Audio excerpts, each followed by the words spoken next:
श्री स्वामी समर्थ. स्वामी भक्तांनो, आज आपण गुरुप्रतिपदेला कोणत्या स्वामींच्या सेवा करायच्या आहेत आणि गुरूंच्या कोणत्या सेवा करायच्या आहेत ते आपण पाहणार आहोत.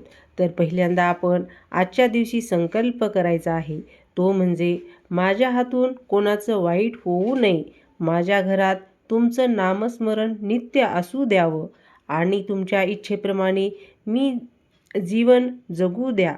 हा संकल्प आपण करायचा आहे, तर स्वामींची कृपा ही आपोआपच मिळत जाते. तर प्रिय स्वामी भक्तांनो, आज आहे गुरुप्रतिपदा, म्हणजे 2 फेब्रुवारी दिवशी आहे गुरुप्रतिपदा. तर गुरुप्रतिपदा या पवित्र दिवसाच्या निमित्ताने स्वामींच्या सेवा केल्यामुळे घरात सुख, समृद्धी, शांती व आध्यात्मिक उन्नती कशी नांदावी यासाठी हा व्हिडिओ आहे. तर तुम्ही व्हिडिओ शेवटपर्यंत नक्की ऐका. गुरुप्रतिपदा व स्वामी सेवेचे काही महत्त्व आहेत ते आपण पाहणार आहोत. तर श्री स्वामी समर्थ. आजचा दिवस अत्यंत पावन आहे. आज आहे गुरुप्रतिपदा. गुरुचरणी कृतज्ञता व्यक्त करण्याचा, त्यांच्या कृपेची आठवण ठेवण्याचा आणि त्यांच्या शिकवणीनुसार जीवन जगण्याचा दिवस म्हणजे गुरुप्रतिपदेचा दिवस. आपल्या भारतीय संस्कृतीमध्ये गुरु म्हणजे केवळ ज्ञान देणारा नसतो, तर अज्ञानाचा अंधार दूर करणारा एक प्रकारचा प्रकाशच असतो. सद्गुरू म्हणजे जो आपल्याला केवळ संसारातून नाही, तर दुःखातून, भीतीतून आणि अस्थिरतेतून मुक्त करणारा असतो. स्वामी समर्थ महाराज म्हणतात, भिवू नकोस, मी तुझ्या पाठीशी आहे. ही वाणी जेव्हा मनात ठसते किंवा आपल्या मनात उमटते, तेव्हा घरात आपोआपच शांती, समाधान आणि स्थैर्य नांदू लागते. गुरुप्रतिपदेचे काही आध्यात्मिक महत्त्वसुद्धा आहे. गुरुप्रतिपदा हा दिवस म्हणजे गुरुचरणी स्वतःला अर्पण करण्याचा संकल्प आहे. या दिवशी केलेली गुरुसेवा ही गुरुपर्यंत नक्कीच पोहोचणार आहे. त्यासाठी आपणाला नामस्मरणसुद्धा नक्की करायचं आहे. सद्गुरू ग्रंथ वाचन, दानधर्म आणि निस्वार्थ कर्म हे सर्व अनेक पटीने फळ देणारे आहे, असे शास्त्रामध्ये सुद्धा सांगितलेले आहे. स्वामींची कृपा म्हणजे अदृश्य असं संरक्षणच असतं, जे संकटाच्या वेळी आपोआप आपल्या पाठीशी उभं राहतं आणि आपणाला संकटामधून नक्कीच टाळतं. स्वामी सेवा म्हणजे नेमकं काय असते? तर बऱ्याच लोकांना असे वाटते की स्वामी सेवा म्हणजे फक्त देवळात जाणे, नैवेद्य दाखवणे किंवा आरती करणे. पण खऱ्या अर्थाने स्वामी सेवा म्हणजे स्वामींच्या विचाराप्रमाणे जगणे, राहणे.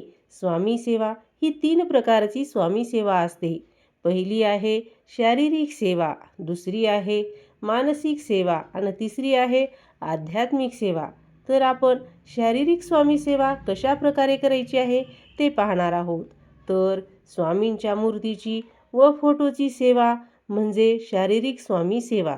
दररोज सकाळी किंवा संध्याकाळी स्वामींच्या मूर्तीसमोर स्वच्छता ठेवायचं आहे, दिवा लावायचा आहे, अगरबत्ती, धूप दाखवायचा आहे, पाणी, फुले अर्पण करायचं आहे.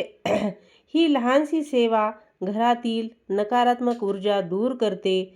स्वामींच्या समोर नियमित दिवा लावायचा, त्यामुळे घरात लक्ष्मी स्थिर राहते असे मानले जाते.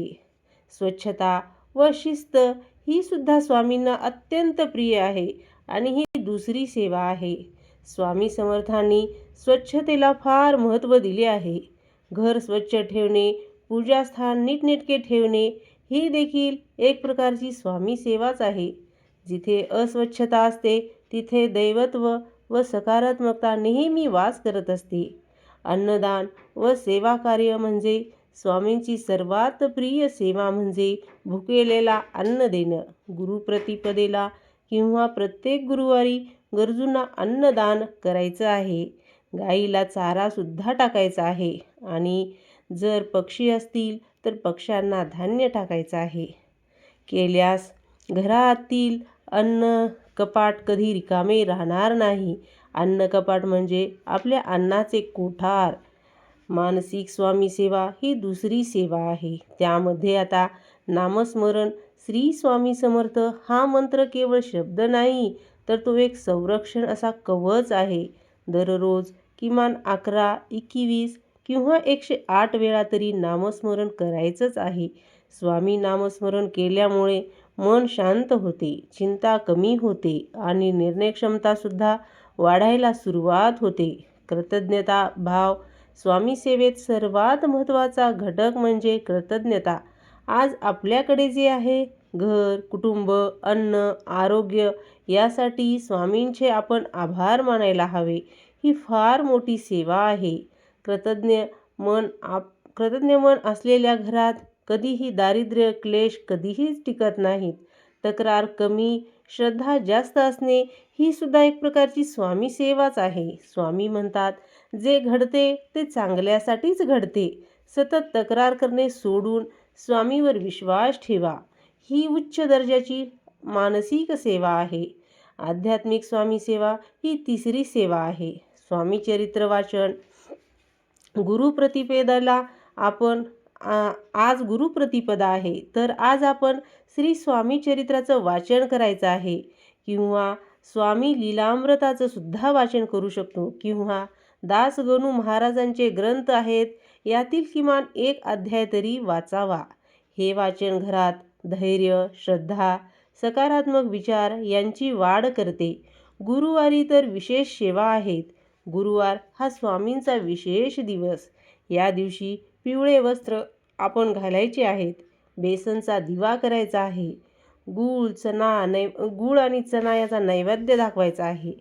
जर केल्यास गुरुकृपा लवकर आपणाला अनुभवायला येते. सेवाभावाने कर्म करत राहायचं आहे. स्वामींच्या चरणी सर्वात मोठी सेवा म्हणजे कर्तव्य कर्म निस्वार्थपणे करायचं आहे.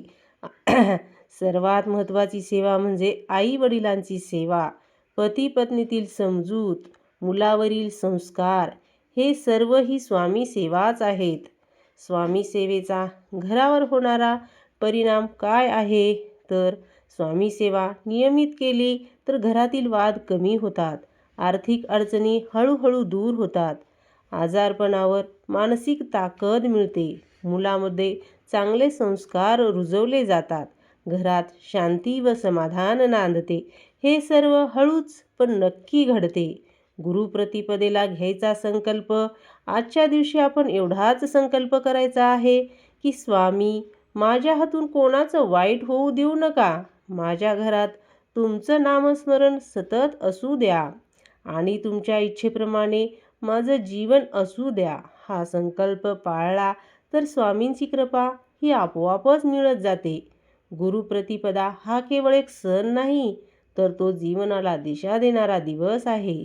स्वामींची सेवा म्हणजे देवाला खुश करण्याचा मार्ग नाही, तर स्वतःला शुद्ध, स्थिर व सक्षम करण्याचा मार्ग आहे. ज्या घरात स्वामींचे नामस्मरण, सेवा, श्रद्धा आणि कृतज्ञता असते, त्या घरात सुख समृद्धी आपोआप नांदते. श्री स्वामी समर्थ. जय जय स्वामी समर्थ. तुम्हाला व्हिडिओ कसा आवडला असेल तर लाईक करा, शेअर करा आणि सबस्क्राईब करायला विसरू नका. व्हिडिओ शेवटपर्यंत बघितलात त्याच्यासाठी धन्यवाद. झालेली सेवा स्वामीचरणी आणि गुरुचरणी अर्पण.